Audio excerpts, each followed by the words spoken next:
Chase Elliott's Napa scheme for 2021 has officially been revealed, and Austin Cindric will be attempting this year's Daytona 500 for Team Penske and will be attempting to qualify for this year's Daytona 500. What's going on, guys? It's Daniel, and welcome back to our video. We've got a lot of NASCAR stories to discuss here today on the channel. Let's go ahead and just jump straight into it. The first story we're going to talk about is about the National Super Speedway title sponsor, as this year's National Super Speedway race is going to be called the Ally 400. Now, National Super Speedway will have Cup Series races through the 2024 season. And Ally Financial, like I just mentioned, will be sponsoring National for this year's upcoming race. I think the Ally 400 sounds good, and I think that is a good title sponsor that we'll see in 2021 at Nashville. The next story we're going to talk about is Norm Benning, as he is planning on going full-time in the NASCAR Truck Series in 2021 for his own organization, driving the number 6 car, full-time for 2021. Norm Benning is NASCAR's basically ultimate underdog. I mean, 2013, we all rooted for him at Eldora when he's able to make it in a very, very good finish in the last race before he got into the official event.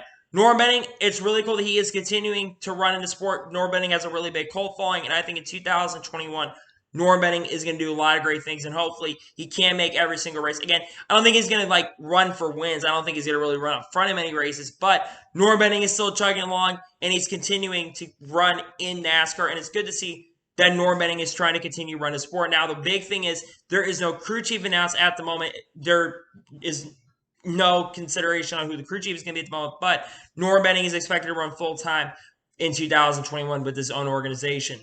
Up next, we're going to talk about Blue Green Vacations, as once again, they will be returning to sponsor Daytona Duels this upcoming season. And for those who don't know, Blue Green Vacations is the biggest partner in the vacation ownership category.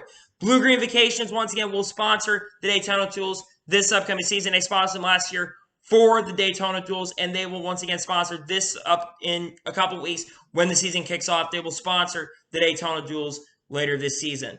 The next story we're going to talk about is the 2021 Napa scheme.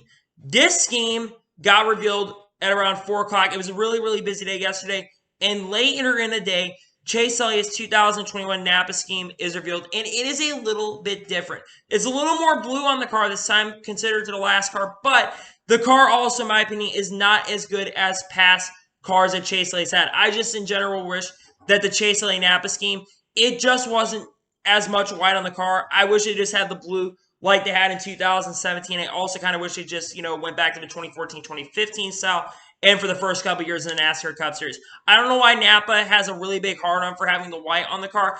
And also, I think another thing is that they should have had the yellow numbers like they did when Chase Elliott won the championship last year at Phoenix. I think it made the car overall look a lot better than it generally is. It's not a bad paint scheme. It is a little better. It looks similar to Derek Cross's truck in the NASCAR Truck Series, because Derek Cross is all sponsored by Napa, so that's another thing to know. But Chase Elliott's Napa scheme was officially revealed.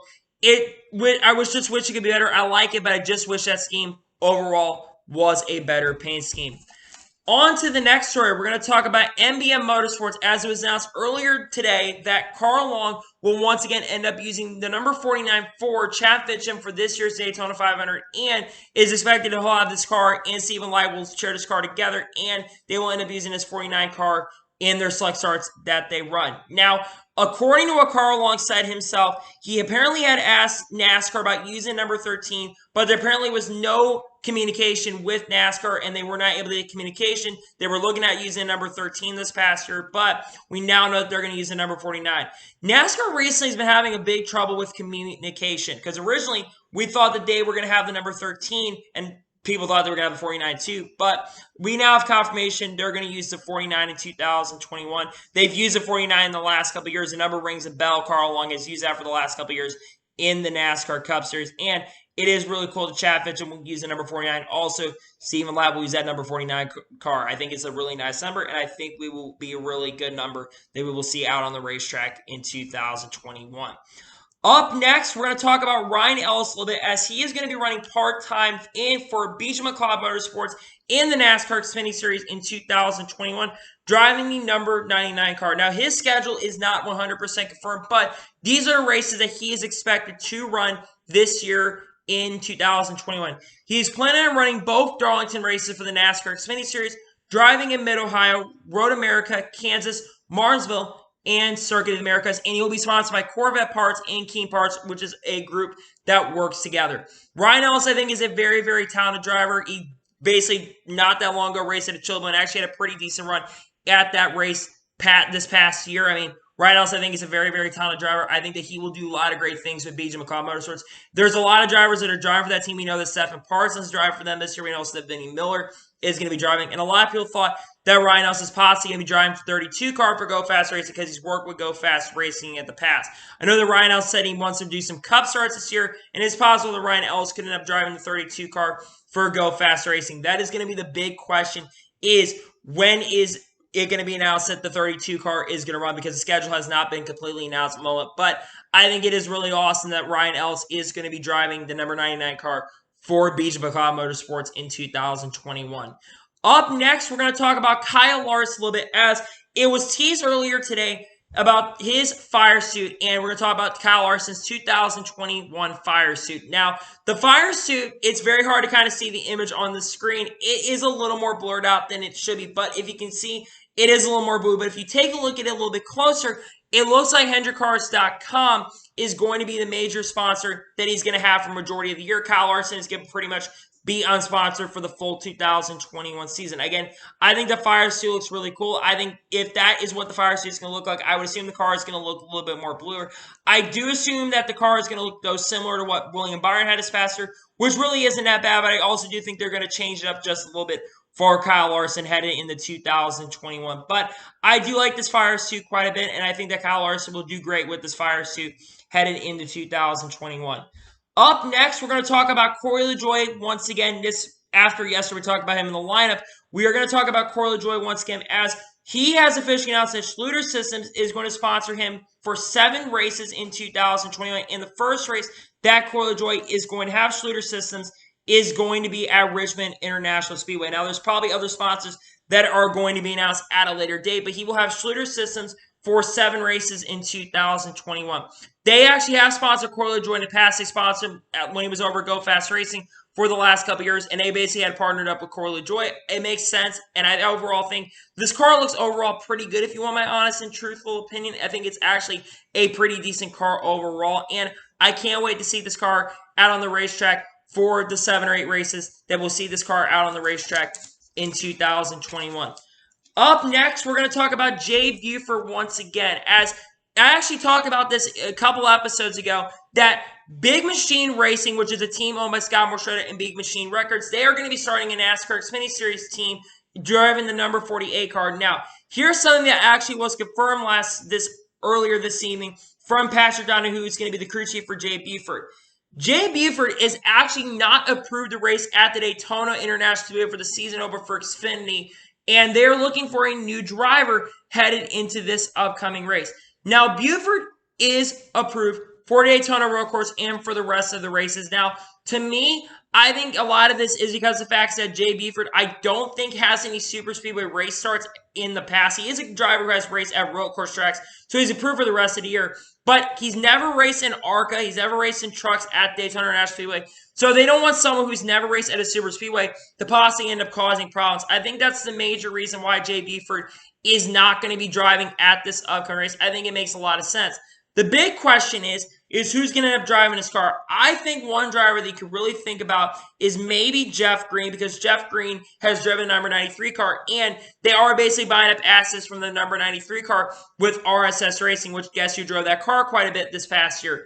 Jeff Green. So Jeff Green could definitely be in the running. Another driver that could end up being in the running is Greg Galding, but it's also possible that Greg Galding could end up, for all we know, end up going to SS Greenlight in 2021. But again, I do expect Jay Buford to get a waiver for a majority of the 2021 season. I do expect that they're going to grant him a waiver. He's only missing 1 race, and I think he can make most of the year. Again, I don't expect this team to run very well. Again, they're buying up their start stuff from Ryan Sieg's organization because they're going over to Ford from Chevy, so it makes a lot of sense that Big Machine Racing is going to, be partnering up with Ryan Sieg Racing. Well, they're not partnering up, but they're buying stuff up from Ryan Sieg Racing. But Jay Buford will not race in the season opener at Daytona International Speedway for the Xfinity Series.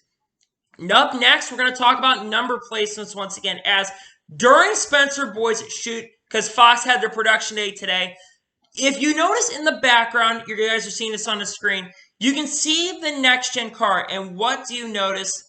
The number placements. Yes, you see that on the screen. Spotted was the next-gen car during Spencer Boyd's shoot, and what you notice is the number placements where the car is near the rear. I don't like the car being near the rear. I've mentioned this in the past. I think it's very, very lazy that teams are trying to think about, let's just put the number near the rear. I don't think it makes a lot of sense to put the number near the rear because you can basically, yes, you can fill the contingencies, but I think also drivers need to activate sponsorship. I don't think it's going to be a good look for the sport, and you're not going to see, these sponsors really, especially these cars going 200 miles an hour. You're really not going to see these cars out on the racetrack, these sponsors out on the racetrack. You need to activate sponsorship like you did, back in the 2000s when sponsorship was much more of a major key. I think that sponsorship needs to be activated more in the NASCAR Cup Series because I think that more sponsors will come in. Do what Clint Boyer did with Mobil 1, do what Kevin Harvick did with Busch Beer, and do what Denny Hamlin's been doing Domino's and Austin Dillon has done with Bass Pro Shops if you want more ways for sponsors to continue coming to sport and more profit and return on investment as well. That's just my opinion on that. And now we're getting on to the final major story of this episode, as it was confirmed this morning that Austin Cindric is going to be attempting to qualify for this year's Daytona 500. Instead of driving a 0-2 car like a lot of people thought he was going to drive, they're actually going to be driving the number 33 car for this race. And something very interesting to note, Miles Stanley, who is the engineer for Ryan Blaney in the NASCAR Cup Series, is going to be the crew chief for Austin Cindric in these select races that Austin Cindric is going to do. Now, it was not confirmed which races other Daytona 500 that Austin Cindric is going to run this year, but Austin Cindric is confirmed to be running in select starts this year, and he will be attempting to qualify in this year's Daytona 500. Let's think about this for a second. Austin Cindric is driving a Penske car. I think that Austin Cindric is going to arguably be the fastest car out on the racetrack of the guys that are open. There's a lot of drivers this year that are going to be attempting to qualify for this year's Daytona 500. This is a Penske back entry. The Penske cars are generally really, really fast. I think Austin Cindric will be able to make it in on speed alone. I think Austin Cindric is a very good super speedway racer. He's been a contender in many super speedway races. And I think that if he can actually make the Daytona 500 on speed, which I think like I said, I think he'll make it in on the Wednesday night show. I think that Austin Cindric will have a shot at winning if he can survive. I mean, Austin, like I said, is a very good super speedway racer. It is a Penske back entry, and the Penske cars are generally really, really fast. And the next thing we're going to talk about a little bit is about the Daytona 500 entry list, because the Daytona 500 entry list is really, really stacked this year. There are about 9 or 10 guys that are open, and there's only 4 spots available. You've got Austin Cindric in the 33. You've got Kaz Grala in the 16. You've got Noah Gray 62. Both MBM cars. You've got David Reagan, who's entered. You got Ryan Preece, who's now chartered. We thought he originally was chartered, but he's not chartered for this year, so he's going to have to attempt to qualify for this year's Daytona 500. You've got a lot of drivers this year that are attempting to qualify for this year's Daytona 500, and there's only 4 spots available. There's going to be 45 or 46 entries this year because you have a possibility of New York Racing, who is supposed to probably be running full-time. They've not announced their driver lineup currently at the moment, but they are expected to run. And Tommy Baldwin is looking at maybe running a Daytona 500, though that has not been confirmed at the moment. But there are a lot of drivers right now that are not confirmed for this year's Daytona 500. So we're going to have to watch if more teams enter. And maybe we're going to see some surprises as well. Maybe the entry list is going to be bigger than we currently have at the moment. But we are going to see at least 44 or 45 cars running in this year's Daytona 500 or attempting to qualify for Daytona. And we'll see a few drivers go home this year. I predict that Austin Cindric is definitely going to get in for sure. I think that also possibly Kaz Grala could get in on speed alone. I think it's possible that Noah Gragson and Ryan Preece, I think, are the 2 guys that I think are getting in the show. I think that, also forgot Ty Dillon as well, is also a really good super speedway racer as well. So you got a lot of competition this year who's going to be getting in. Daytona 500 interest is arguably stacked. And the reason for that is because of the next-gen car. And I don't think that once that next-gen car is going to come out, I think that you're not going to see more than 40 or 42 cars trying to make it into these races.